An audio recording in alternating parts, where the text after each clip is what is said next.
খুলেন বাইজিদ বোস্তামির কিতাব, পড়েন, ওটা মোতালা করেন। ওটা রাত্র পার হয়ে যাবে যেদিন বাইজিদ বোস্তামি 5 লক্ষ খ্রিস্টান পাদ্রী যার হাতে মুসলমান হয়েছিল, 5 লক্ষ এক বৈঠকে।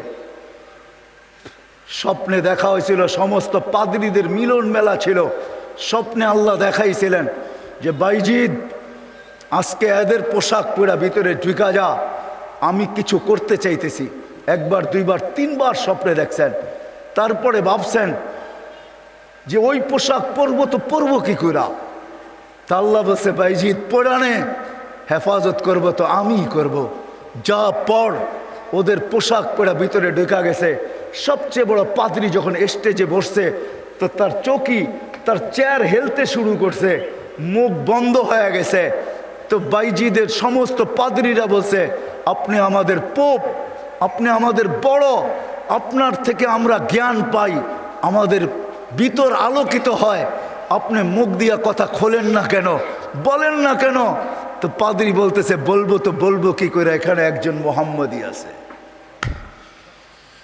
বলবো তো বলবো কি করে, এখানে একজন মোহাম্মদী বসে আছে, যার কারণে আমার চেয়ার হেলতেছে, আমার মুখ বন্ধ হয়ে আসতেছে। সমস্ত পাদ্রীরা বলছে দেখা দেন, গর্দান উড়াইয়া দিব এক্ষণ। বলছে না, জুরুম আসছে বিদায় এটা কোনো দোষণীয় না, এই জন্য গর্দান উড়াইয়া দিবে এটা হয় না।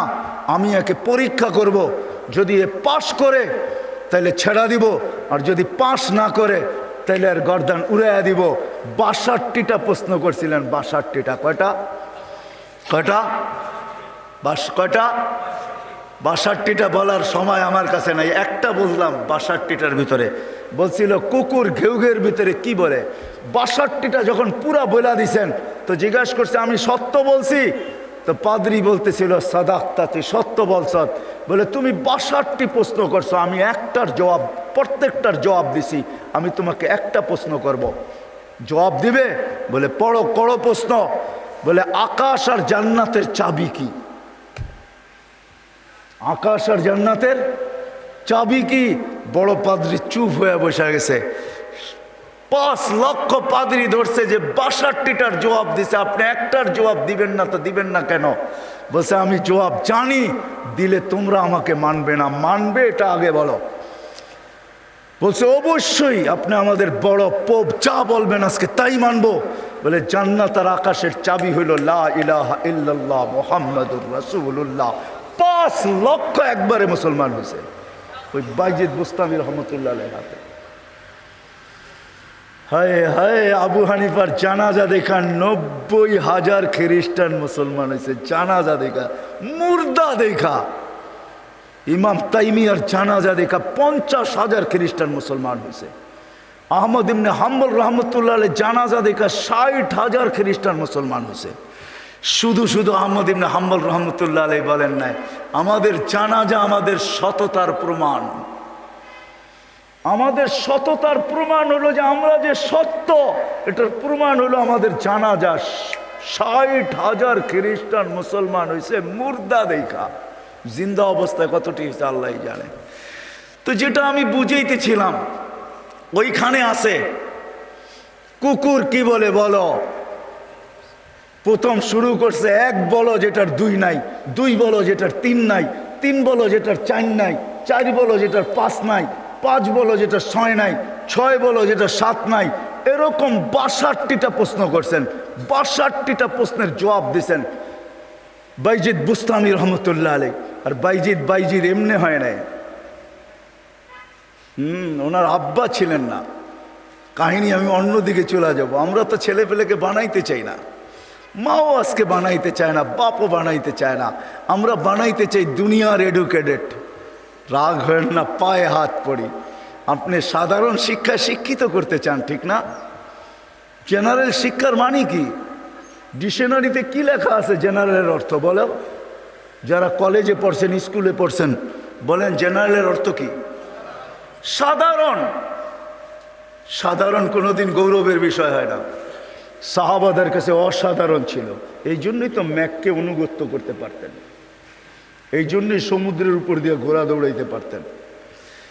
এই জন্যই তার বিহীন, প্রযুক্তিবিহীন 3000 কিলোমিটার দূরে কথা বলতে পারতেন, পাহাড় দেখাইতে পারতেন। সারিয়াতাল জাবাল, অসাধারণ বিদ্যা, এরা বিদ্বান ছিল। আমরা তো সাধারণ বিদ্যায় বিদ্বান হই, গৌরবের আর শেষ থাকে না। আমরা এডুকেটেড, আমরা জেনারেল শিক্ষায় শিক্ষিত। রাগ হয়ে যাবেন? একটা উদাহরণ দিই। আমাদের অবস্থা এরকম, এক ব্যক্তি জাপান থেকে গাড়ি কিনে আনছে, তো গাড়ির 3 দিকে জাপানি ভাষায় বড় বড় অক্ষরে লেখা।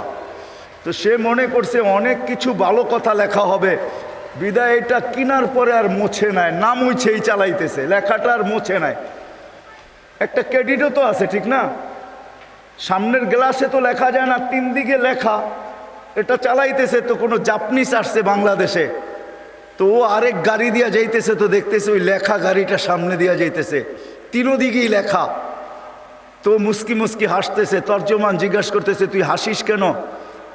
কই সামনের গাড়িটা দেখে হাসি। কয় কেন, কি এটার ভিতরে? কয় যে 3 দিকেই তো লেখা, ও মোছে নাই কেন এটা?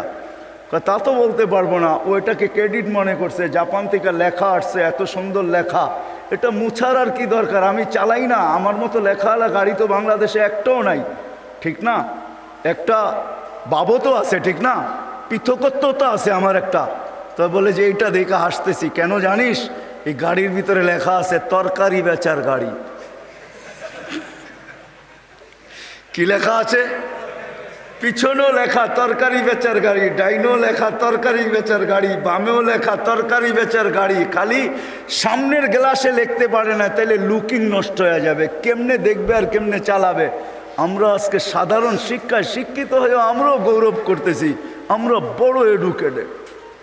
সাহাবা অসাধারণ শিক্ষায় শিক্ষিত ছিল।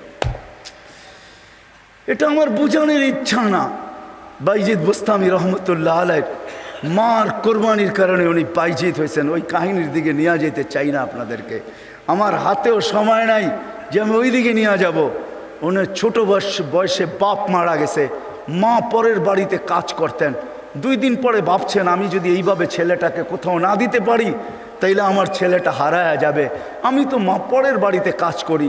খুঁজতে খুঁজতে এক আল্লাহওয়ালার সন্ধান পাইছেন। মানুষ বলছে ওই আলেম ওইখানে আছে, আল্লাহওয়ালা ও আলেমও যদি তোমার ছেলেটাকে নেয় বা তুমি যদি দিয়ে আসতে পারো তাইলে হয়তো তোমার ছেলে মানুষ হয়ে বাহির হবে। যা হাতে পায়ে ধরছেন, আমি বিধবা, আমার কোনো সন্তান নাই, স্বামী নাই, আমি পরের বাড়িতে কাজ করি, আমি চাই আমার ছেলেটা মানুষ হোক, আল্লাহওয়ালা হোক, দিনদার হোক, আল্লাহর এলেমওয়ালা হোক, আপনাদের মতো আলেম হোক, আপনি দয়া করে আমার ছেলেটাকে রাখেন।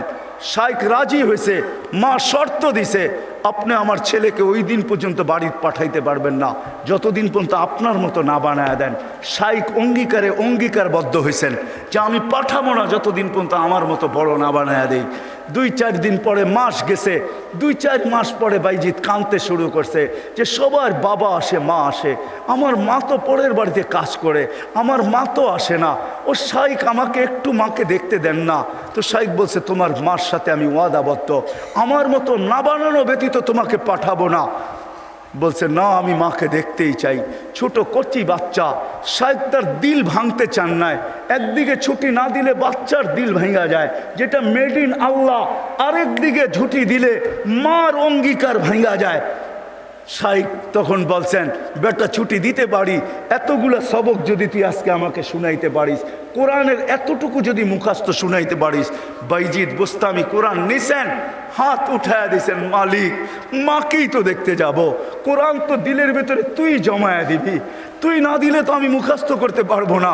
চোখের পানি, কচির ঠোঁটের পানি ছেড়া দিয়া বাইজিদ যখন হাত তুলছেন, পৃষ্ঠা উল্টাইতে ছিল কথা।